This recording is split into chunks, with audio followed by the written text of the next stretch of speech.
Hi there, John Wilkinson, History Made Easier. In a previous video, I talked about how I didn't think you could really understand Nazism without understanding Volksgemeinschaft, the people's community. In this video, I'm going to suggest that you can't really understand the Nazis' domestic agenda if you don't understand its links to Hitler's foreign policy, always Hitler's priority. And I'm going to begin this analysis of those links by looking at Volksgemeinschaft, the people's community.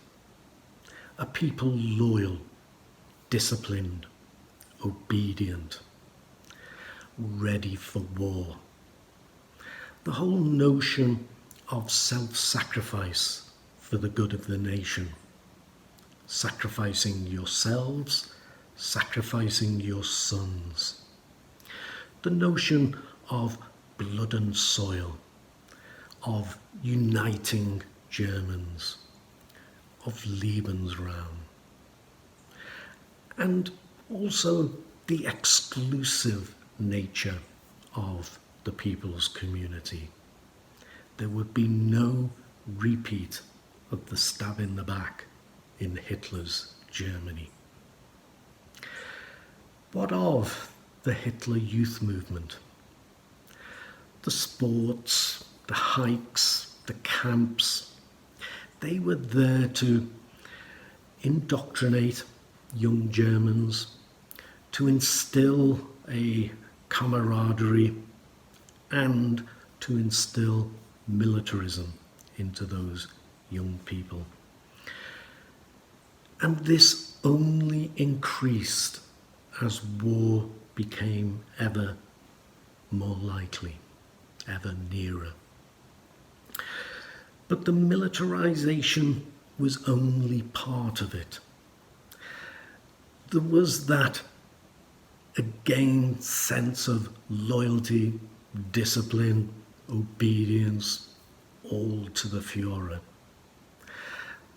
There was that belief in Lebensraum, in revenge for the Treaty of Versailles, in uniting Germans, smashing communists. That was all a critical part of the indoctrination that was taking place. As for opponents to the Nazi regime, well, they had to be dealt with, and they were dealt with quickly. The communists, the socialists, they were rounded up and removed from society. But there was also the need to take care of lower level grumbling. Hence, for example, the work of the block wardens in the Nazi Party. Again, there was going to be no repeat of the stab in the back in Nazi Germany. The churches, too, had to be controlled. Not only did they have a call on people's loyalties, but they had a different set of values. There could be no room, no place for turn the other cheek in Nazi Germany. No place for love thy neighbour. Not for a country intent on uniting Germans, on Lebensraum, on smashing communism. No place for that. And what of the German economy? It was geared for war, and in the beginning this was beneficial for all Germans because it helped reduce unemployment. But rearmament was always about war, not jobs. And when the economy began to hit problems in 1934 when Schacht in charge of the economy, realized that Germany was facing a balance of payments problem, rising debt, a squeeze on its credits, and Schacht argued for a shift in the economy towards producing consumer goods that could then be exported. Hitler was having none of it. And 2 years later, Göring was put in charge of the 4-year plan.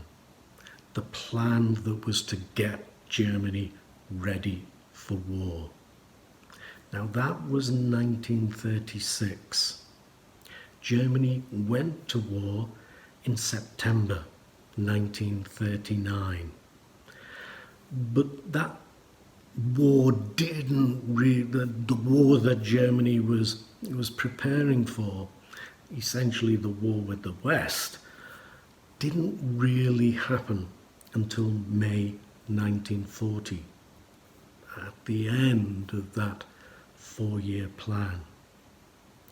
So I think we can make a strong argument that the whole of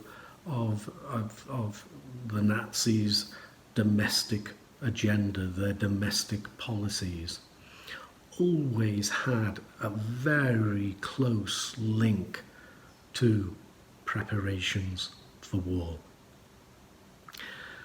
So as always, I thank you for listening, and I give you a reminder to check out my History Made Easier website, and if there's anything you want adding to that website, drop me a line and let me know, and I'll try my best to respond. But for now, cheers.